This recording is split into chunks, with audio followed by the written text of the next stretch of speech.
Spider-Man TAS, the 90s animated series. It's back, sorta. We're gonna be talking about Spider-Man 94 issue 1 and a lot of the minutiae surrounding it. We're gonna discuss why this was a big deal for some people and why it elicited such a strong reaction in some circles. I'm Sasha, this is Casually Comics, and the theme is blaring in my head. Radioactive spider blood. Now before we get into the issue itself, first we've got to set the stage, and there's going to be a lot of setting, so get ready. The 90s Spider-Man series is one of the iconic superhero series in general and also of that era. Specifically from the 90s, there are a couple of series that just stand out and have made a lasting impact, be that culturally, on the comics themselves, both, things that introduced more people to the fandom. Some argue that the trendy for that period are Batman the Animated Series, Spider-Man the Animated Series, and X-Men the Animated Series. Of course, people argue for others. Put what you think are the most influential down below. Now, while it is often argued that Batman had the most impact, and it certainly does have the most obviously observable direct ripple effects, i.e. new characters, lasting characterization changes, a whole animated universe, and of the three is objectively the best constructed in terms of animation and the like, that doesn't negate the impact of the others as well. It just means that overall Batman's is generally further reaching, more recognized, and more likely to be called back to. But when it comes to X-Men or Spider-Man, for some that was also their first introduction to the characters. It's just when it comes to those cartoons, their follow-ups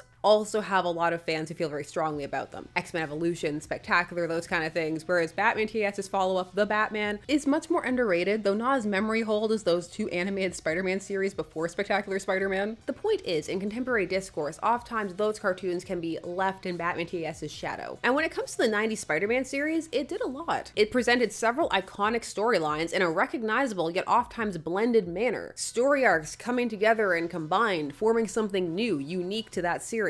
It also brought in many characters from across the Marvel Universe, making it many people's first introduction to other characters. It also managed to get through some fairly convoluted storylines in ways that made sense, and also work around the rights issues that they had to deal with at the time. They managed to do a condensed version of Secret Wars. It's also the first instance of what could be called the Spider-Verse. It can very much be seen as a stepping stone for what would eventually arise in the comics. This is also the series that introduces the concept of the symbiote impacting Peter's personality, a change that makes so much sense. Not only has it been applied to comics, but it can be so retroactively when you go back and read the original stories. It's to the point where people are surprised when you tell them that that's not the way it always was. That's how much of an impact that change had. This show also has some iconic voice acting, and in particular certain lines that have become memes. Get back here, Shocker!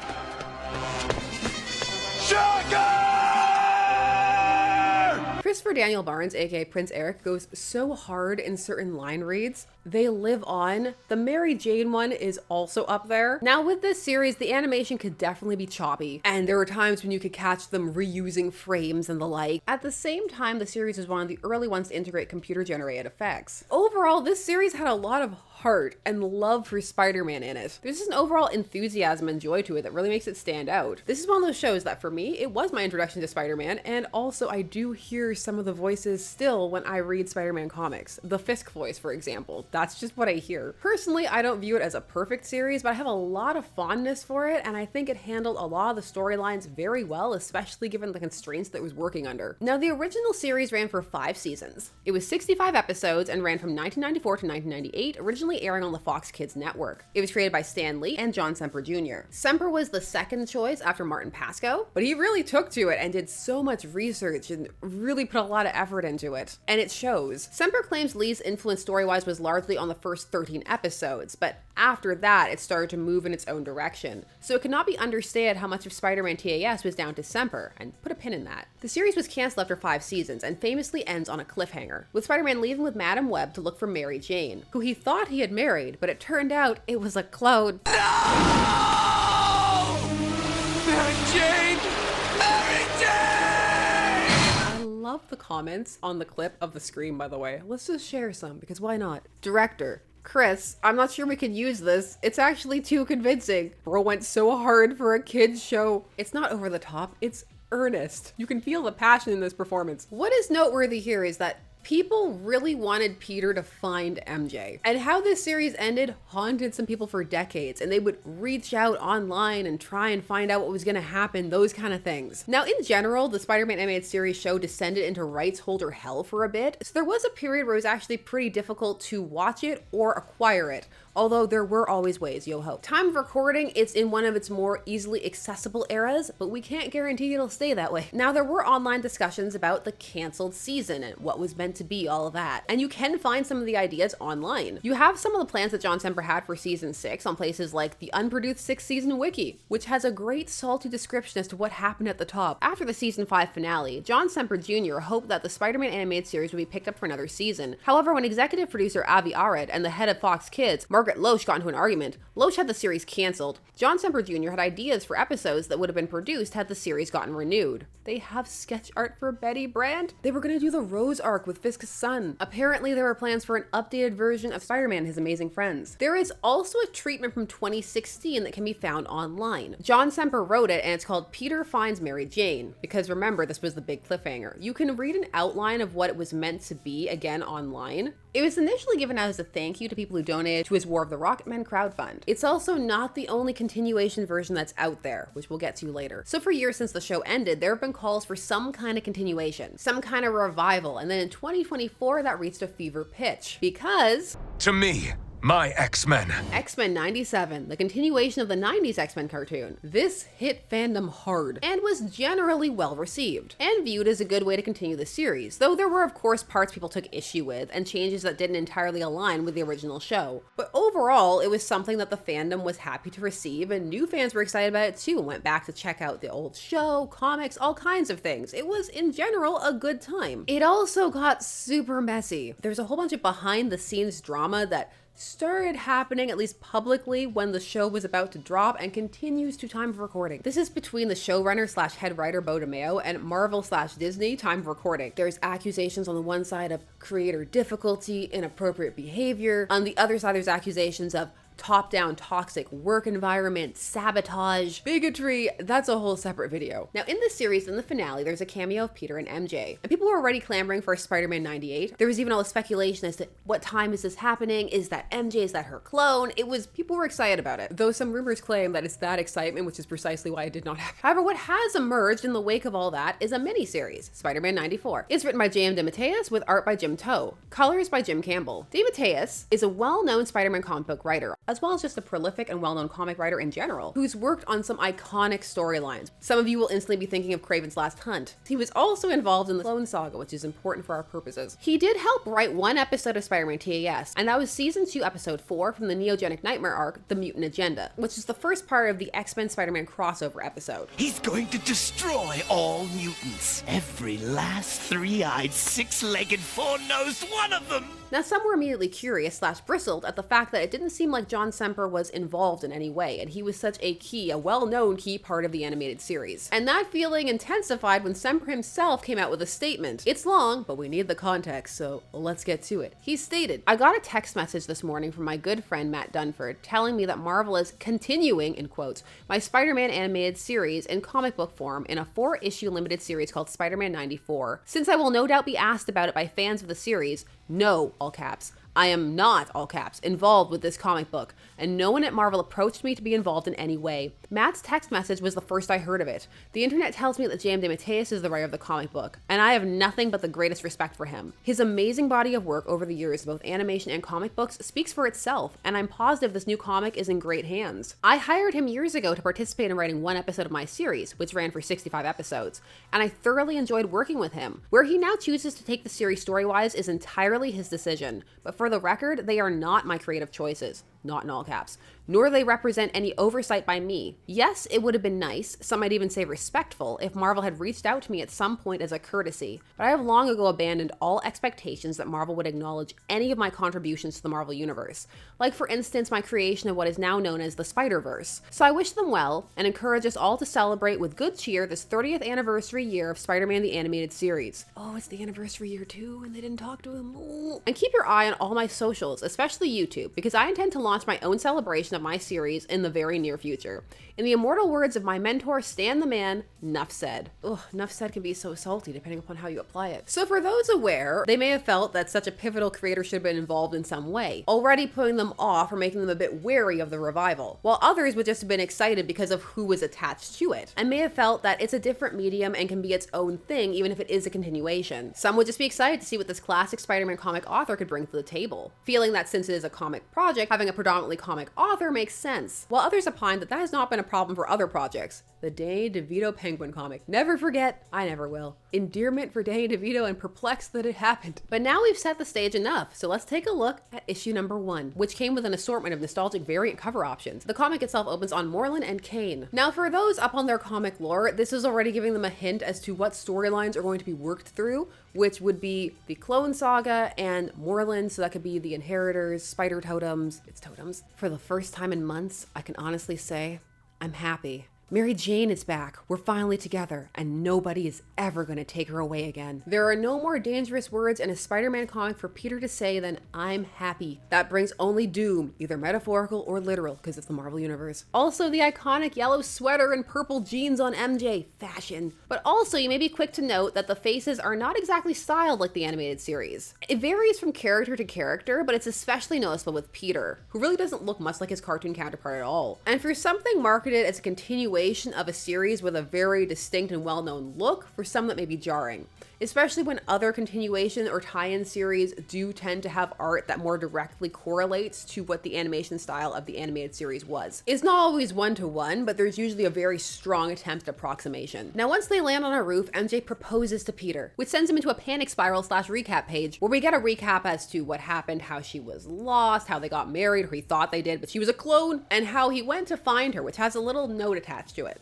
You died, Mary Jane, and that was a double grief because in losing one of you, I realized that the other you, the real you, was still out there somewhere. And now after months of searching, of facing unspeakable horrors, I brought you home. A tale we'll tell eventually, says the editor's note. While some won't mind skipping it and starting with a different arc, for others not starting with it may be a disappointment. Although there may be a very practical reason why they haven't, which we'll get to later. Now Mary Jane storms off because Peter hesitated and his answer ended up being that we were already married. Things are only gonna get worse. Oh, I love how Kane looks in this. We get a brief interlude to Ezekiel Sims, or is it? They name him. It's just the way it cuts to Morlun and then him talking about an AI doppelganger. It muddies things a little. Kane is working for Morlun, more than working for him. He keeps calling him father. And they're looking for Peter, so they're starting to build up Morlun's strength. Eat you. No, little rat thing. It is I who shall eat you. After having a night sulking somewhere, Mary Jane comes over to Aunt May's house and her and Peter's house and confronts him to know why he didn't react enthusiastically to their marriage proposal. Oh, Mary Jane, it's you. What a relief. I asked Peter why you didn't come home last night, but he wouldn't tell me. Where is he? Asleep. Poor boy was up most of the night. I could tell how worried he was about you and... Yeah, well, that poor boy's worries are just beginning. Wait. Why didn't you let yourself in with your key? Because I needed to hit something. Peter this time is able to articulate himself and kind of get his worries about losing her again out there. He really can't. His lungs can't take it. I can't lose you again. You don't think I feel the same way? You're Spider-Man. You face death every day and it terrifies me. But our love has to be bigger than our fear.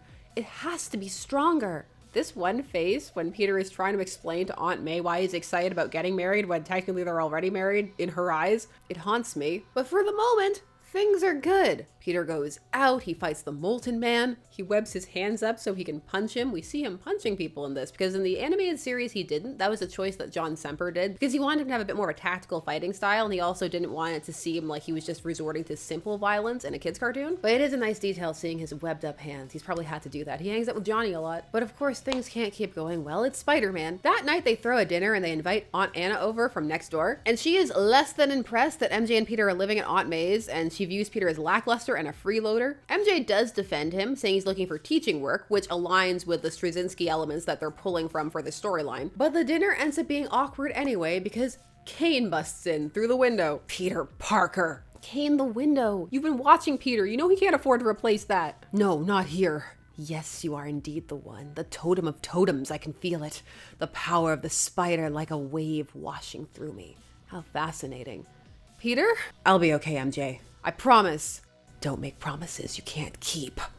Peter! During scenes like this, I can hear the music that would be playing. That tense music they always used. That ascending crescendoing urgency. The tense Spider-Man music lives in my head next to the Star Trek TOS fight music. I'd play them, but YouTube doesn't like that. The fight between Kane and Spider-Man is probably the highlight of the issue. Peter learns the name of the mysterious father Kane keeps referencing, Morlun. But Kane was not counting on Peter harnessing his trauma and throwing it at him, and he has so much to choose from. Today he chooses Mary Jane. No, your emotions, like psychic knives, slicing through my mind. It hurts. Oh, Father, it hurts. It does hurt reading Spider-Man sometimes. At this point, I think it's supposed to. So Peter is left on the mystery of just what's going on. Who is Kane? I can actually hear his voice in some of those last lines there as he's wondering just what's going on. MJ stands up to her aunt and defends Peter, and Kane goes to face his disappointed father, which does not go well. And we get a reveal that means that Peter is going to have to deal with even more clones. And that is issue 1. And it needs to be talked about in 2 parts, as itself and as a 30 years later follow-up to the animated series. Which some may be asking, isn't that the same thing? Yes and no, let me explain. For those invested in the animated series, which is who this book was largely marketed towards, they were very aggressive about that, there would most likely be high expectations and also a lot of buildup over decades of what fans want to see. So as a result, this work is balancing what it is versus what people want it to be. And different people are going to have different expectations, and that could impact how they view this work, whether they take it as its own thing, whether it can stand as its own thing, or whether what they want it to be overwhelms that, or whether they view it as good in spite of that, because there's a whole bunch of things. Now, as mentioned, a lot of people wanted to see just how Peter got Mary Jane back. In fact, when the author did a blog post leading up to the release of this book, a lot of the questions were as to whether or not it would be the MJ return plot / why it wasn't. It's actually a very fun thread and very wholesome. It's nice to see good fan interactions. I shall read some of them for you. From August 1st. Looking forward to the launch, Mr. J. I can't say that without thinking about the Joker. It's interesting that we're starting after MJ's rescue. Was this your personal choice, or was it something Marvel requested? Reply. An editorial request. I suspect, though I can't swear, to leave some mystery and anticipation for a follow-up miniseries. In response to a very long comment, which I will put on the screen, he stated, "The series was always set as 5 issues, but the initial PR release said 4 for some reason, and I must have reposted that here without realizing. I would have liked to kick things off with the story of Peter's rescue of MJ. In fact, I came up with what I thought was a really fun story idea that would have involved several other Marvel heroes, but editorial wanted to wait. Here's hoping we get another mini and I can finally tell that tale." Here's hoping, fingers crossed. You know how Marvel feels about Peter and MJ together. Unless it's not the main universe, so there's a chance. The point is, even here where people are chill about it, the curiosity and desire for that story remains. And it's there from the creative side too. The John Sepper Jr. treatment that is online was what was meant to be the first episode of season 6, which means that that season would have picked up directly following up from that plot line. However, that treatment is not the only version of a continuation that's out there. There's also a fan continuation out there, Spider-Man 94. Unfinished Business. It's by Dana Mayotte and Xavier Mendoza, aka Godzilla Mendoza of YouTube. And that's a continuation of the animated series. There was an issue from 2019, one from 2020. So there are not only high levels of fan expectation, but still high levels of fan investment. But that places this comic in an awkward position. On the one hand, it places it in a position that is going to be extra scrutinized no matter what it does. And on the other, now it's also in a position where it can't replicate certain things, lest it be accused of, say, taking ideas from somewhere else. Liability. And then with Semper not involved and coming out so publicly stating that he's not,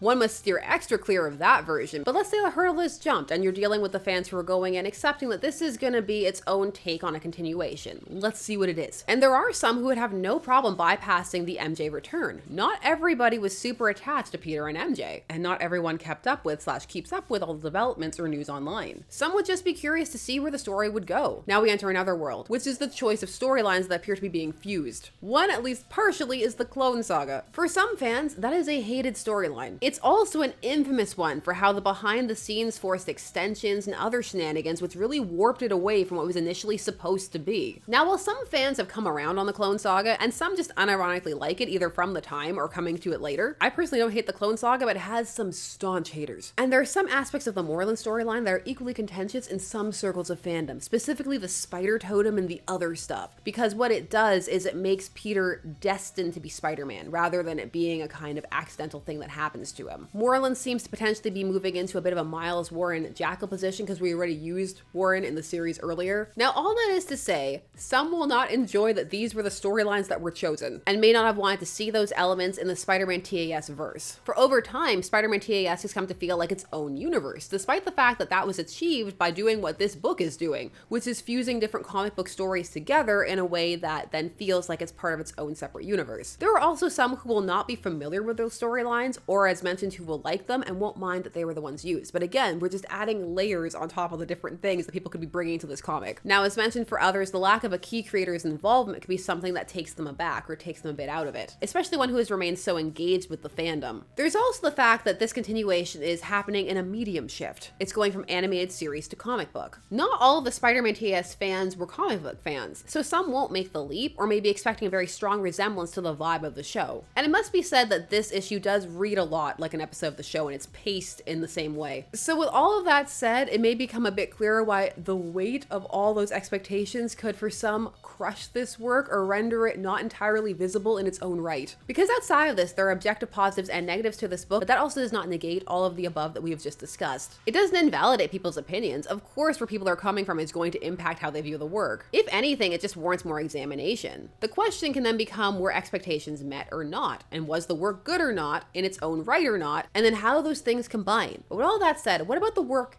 as it is, if one were just to come into it? Now, based on its nature, it does rely on / seem to expect some prior knowledge of the animated series, although not as much as one may anticipate. Same with the comic storylines it's pulling from. It does present a kind of work where one could come into it because it presents that long recap page, it's presenting the Moreland Kane thing as more of a mystery. It's not necessarily depending upon people having prior knowledge. Although, of course, based on the type of work it is, that would help accent some of the emotional beats. So it's not entirely relying on that prior knowledge for its emotional moments to hit, but it's also anticipated that the likely audience will be coming with some. There's a balance. It sets itself up decently well, it's structured solidly, and as mentioned, has the pacing of one of the television episodes. It seeds a new threat right away, there's some tension, 4 things that do work in terms of aligning with the series. Peter's inner monologue sounds a lot like himself, and the mystery setup for Peter is interesting, even if some comic fans will have a leg up. Even for those who may know or think they know where this is going, there's still that curiosity of, okay, how are they going to fuse these storylines together? What characters are going to come in? Which ones aren't? And there can be a fun in that. Not every character fares well if one's comparing them again to their TV show counterpart. Mary Jane doesn't feel exactly like herself, and also seems to be responding in some ways to a tale that we have yet to be told. However, in terms of the story as it's playing out, the characters seem to be responding to each other in ways that make sense based on what's presented. However, one of the biggest struggles that this book has, both as itself and as a continuation, is the art. Specifically the faces. There are some panels, especially the action panels, that end up looking really dynamic and really cool, but there are instances where the faces just look off or uncanny, and just in general, they tend not to match the animated series version, which, as mentioned, for a continuation is a bigger deal than it would be otherwise. Some variance is of course to be expected, but there are other times where it looks as though other sources are being pulled from. At times, Peter looks almost Tom Holland-y, which makes sense from a modern overall synergistic perspective, but again, not for a continuation of such a specific series. As far as first issues go, this is an establishment setup issue, but one that also has its decent share of action and stakes. It's not pure setup, things happen. But we do also get to see what's Peter's status quo, what's menacing him, what's the villain planning, there's a tease of that, and some fights. It's a decent first issue, but there is an added layer and question to that because of what it is and how it was marketed, which is it a decent continuation? That remains to be seen. It's a mini-series, so overall the impression of it could shift as it continues on. Many of us have had the experience of starting a series that either it's not the best or it's really great, and then by the end it's something else entirely. So at the end of the mini-series, I think the was it a good continuation will be easier to answer than just after issue 1. J.M DeMatteis is an accomplished Spider-Man writer, and this shows it. It's a well put together first issue. It's playing with at least one plot that he's familiar with and pulling in plots from another run that many very much enjoy. There's a lot to enjoy about the Straczynski run. You know, before One More Day. Again, editorial things. There is fun to be had here, but there are also many things that could take people out of it. This series, for some, has a lot of expectations. For others, none. For me, I'm curious to see where it goes. I want to experience all of it. Although it would have been nice if they had consulted such a key figure from the original series. In my opinion, I can understand where a lot of the salt in that statement is coming from, but those are just my thoughts and I want to hear yours. Where are you at with it? Did you enjoy it? Were you a fan of the animated series? Are you coming to this fresh? If so, is it making you want to check out the animated series? Do you like the Clone Saga? What about Morlun? Are you just sitting here trying to find a way to make jokes about Paul? Maybe it's the future and people are like, who? Please share your thoughts down below. While you're down there, please all YouTube things. Like, share, comment, subscribe, hype if that's still a thing. Hit the bell notification so that you never miss a vid. Thanks so much for taking some time to spend discussing comics with me. I always appreciate it, and I will see you again soon. Bye-bye.